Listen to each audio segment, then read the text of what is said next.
अभय शर्मा, इस कोर्ट का फैसला है कि आप अपनी पत्नी को 1 करोड़ रुपए का गुजारा भत्ता देंगे।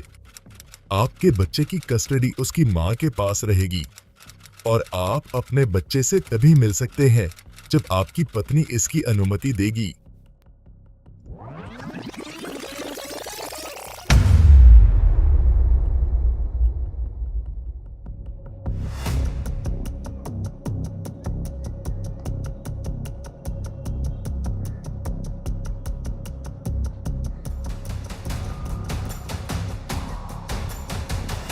माफ कर देना भाई, मैं तुम्हारा केस नहीं जीत सका।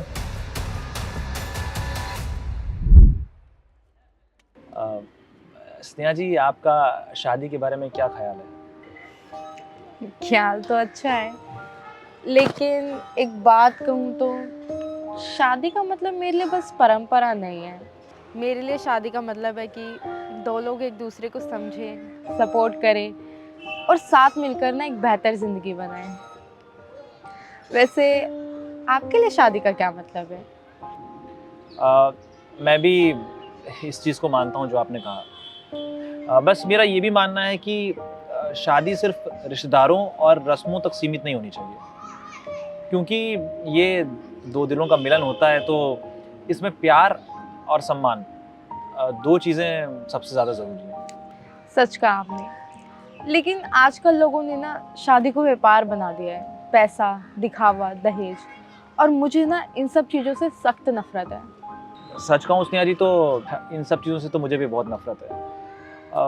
मैं दहेज लेकर शादी नहीं करना चाहता। अगर कोई मुझे दहेज लेकर शादी करने के लिए कहेगा ना, तो मैं ज़िंदगी भर शादी नहीं करूँगा। आपकी बात सुनकर अच्छा लगा। वैसे आपसे एक सवाल पूछूं? हाँ हाँ, बिल्कुल। आप हमारी ज़िंदगी के भविष्य के बारे में क्या सोचते हैं? भविष्य के बारे में तो मैंने स्नेहा जी बस यही सोचा है कि हम एक ऐसा रिश्ता बनाएं जिसमें हम दोनों एक दूसरे को समझें और बिना किसी स्वार्थ के एक दूसरे से प्यार करें। और मेरी माँ कहती है कि लड़के और लड़की को बराबर का दर्जा मिलना चाहिए, और मैं भी उसी सिद्धांत को मानता हूँ। बाकी आप बताएं, आपकी क्या उम्मीद है? बस यही कि मेरे पति मुझे समझे, मेरी छोटी मोटी खुशियों की कदर करे।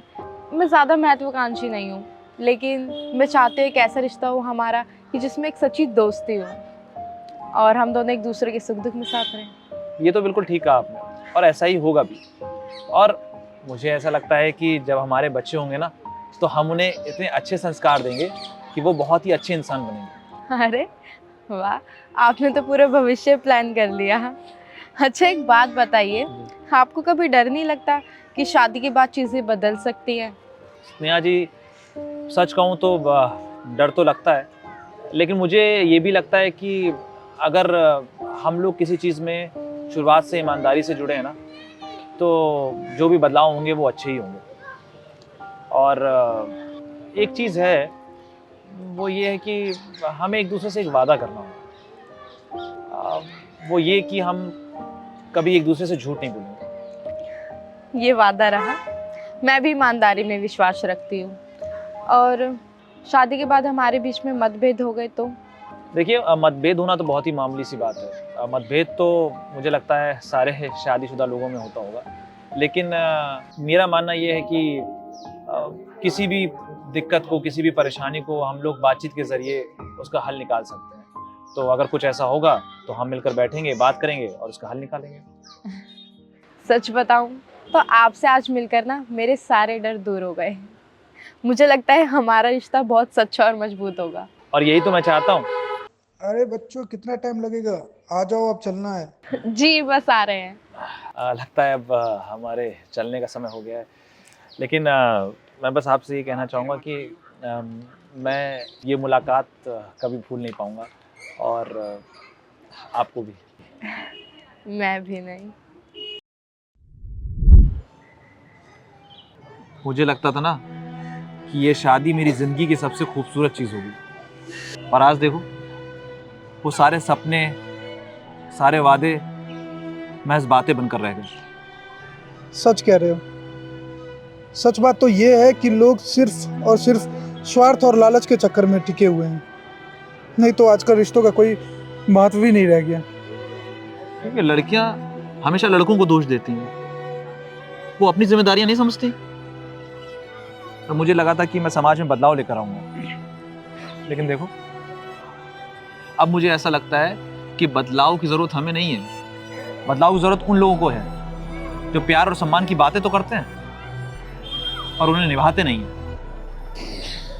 तो चिंता मत कर, हमें ऐसे उम्मीद नहीं छोड़ना चाहिए। और मैं पूरे यकीन के साथ कहता हूँ कि एक दिन ऐसा जरूर आएगा कि लोग हमें समझेंगे, हमारी बातों को समझेंगे, और तब शायद लोग रिश्तों को स्वार्थ और लालच से ऊपर रखेंगे।